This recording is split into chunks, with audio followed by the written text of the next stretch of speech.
Hello everyone, still we are in the first lesson of your history book and today we are going to do the foreign sources. So here, as Sri Lanka maintained trade relations with foreign countries from early period of Anuradhapura era, many foreigners who were engaged in trade activities in the Indian Ocean were aware of this country. Nowadays also we are maintaining lot of trade activities with the other countries in the world. So likewise in our early period of, that means our ancient times also, we maintain lot of trade activities and relations with the other countries in the world. Therefore the foreigners who had written from the period of BC have included some information about Sri Lanka in their books. So they mentioned about our country, about the things, the special places and everything they mention in their books, especially the trade activities as well. From ancient time, there was a good relation between Sri Lanka and India, and nowadays also we are getting loans now, we are lending now. So likewise, since in the past also we maintained lot of relationships with India. Therefore, some Indian books have mentioned information about Sri Lanka. Some Tamil books such as Silapadikaram, Manimekalai and Padiripattu, especially these three books are really important. These three books will come to MCQ paper. So those are written in India to have information about Sri Lanka. Some foreigners tended even to write books with separate information Sri Lanka after the arrival of the Portuguese in this country in the 16th century. So normally put there, the Dutch people, Portuguese, so these kind of people rule our country. So especially the information about Sri Lanka after the arrival of the Portuguese in this country have mentioned in the 16th century. When we examine the foreign sources consisting information about Sri Lanka, we can clearly see that there had been writers who came to Sri Lanka and studied and wrote about it, as well as writers who didn't visit Sri Lanka but inquired information about Sri Lanka from others and wrote. In this here, normally the people who visited our country and they got some information, they learned about our country and they mentioned those facts in their books.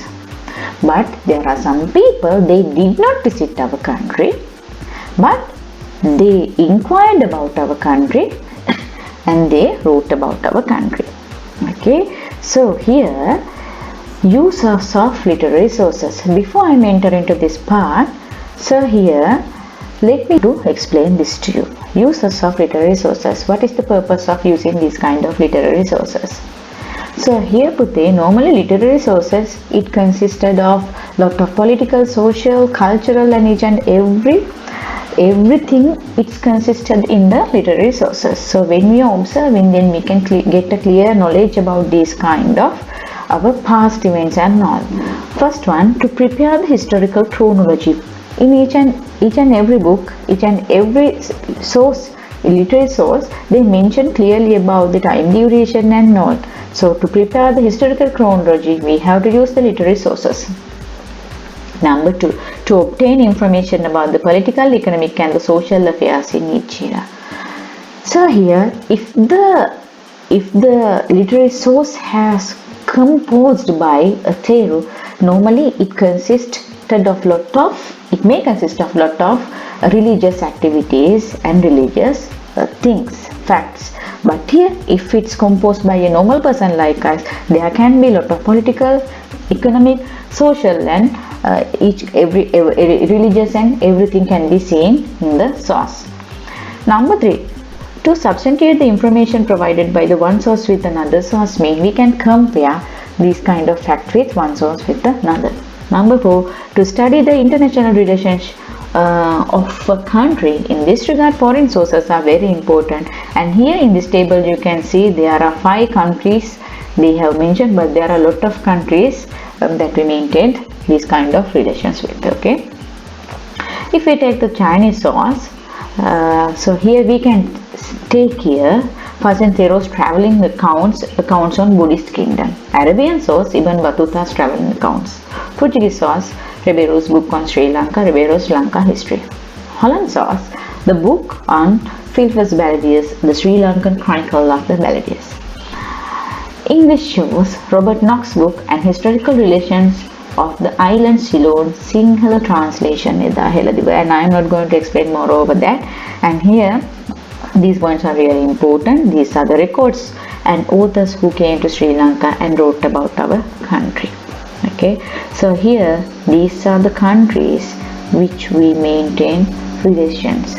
Okay, so here archaeological sources. Archaeological sources can be divided into few categories such as epigraphic coins, ruins, drawings, sculptures and antiques. So here Putala, these archaeological sources means which we can touch, which we can see. These kind of things we are calling archaeological sources. If we go to under archaeological sources, we can take as the first epigraphy. So this is the word used commonly to introduce writings on stones. We are calling Shila. Clay slabs, walls, copper plates, golden plates, wood, and on various writing on stone slabs or rocks are called Sellipi or Shilalipi inscriptions.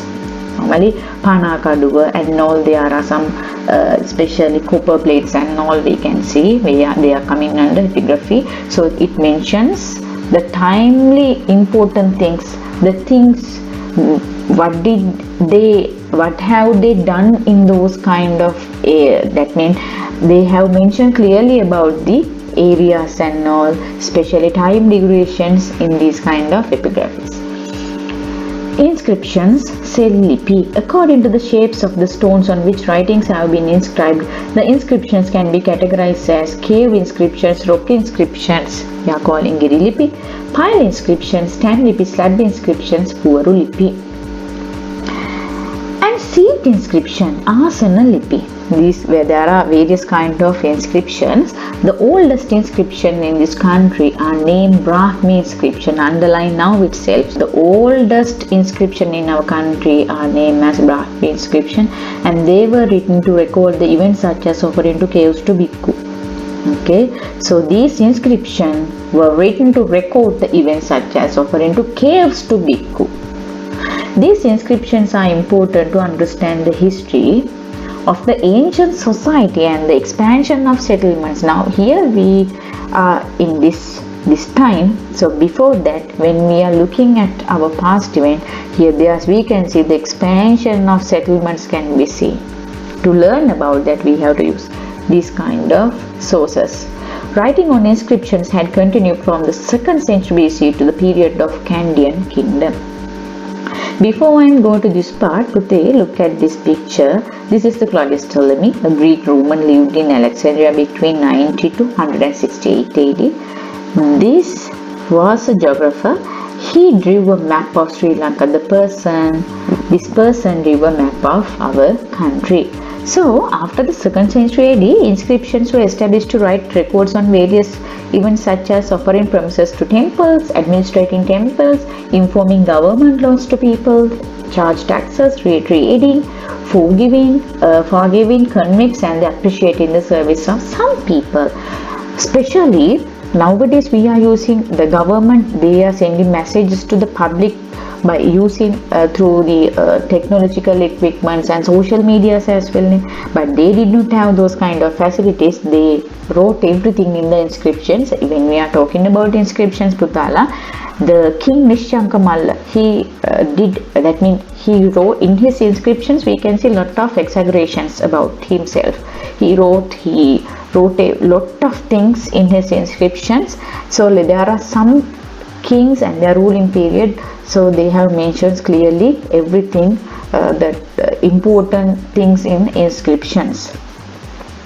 Therefore, much information which is not provided by the literary sources can be discovered from the inscriptions. Especially, therefore, much information which is not provided by the literary sources can be discovered from the inscriptions. Means Putala, when the authors, when they were composing these kind of literary sources, some parts can be missing. Okay, so normally these kind of facts can be discovered from the inscriptions, and there are some similar points also, similar facts also we can verify, we can discover from the inscriptions, as well as there are missing points also we can We can learn when we compare with these kind of literary sources as well as the inscriptions. Coins. This is really important. Nowadays also we are using coins, are using for especially for the trade activities now. So coins were used in Sri Lanka from Anuradhapura era. Yeah, the oldest coin found in this country are called Kahapana, underline. The names Purana and Dharana too are used for them. The Trasker and Swastika coins, Lakshmi coins, and the type of golden coins named Akka were used in this country. The copper coins, Thambamessa, were used during the Polonnaruwa kingdom.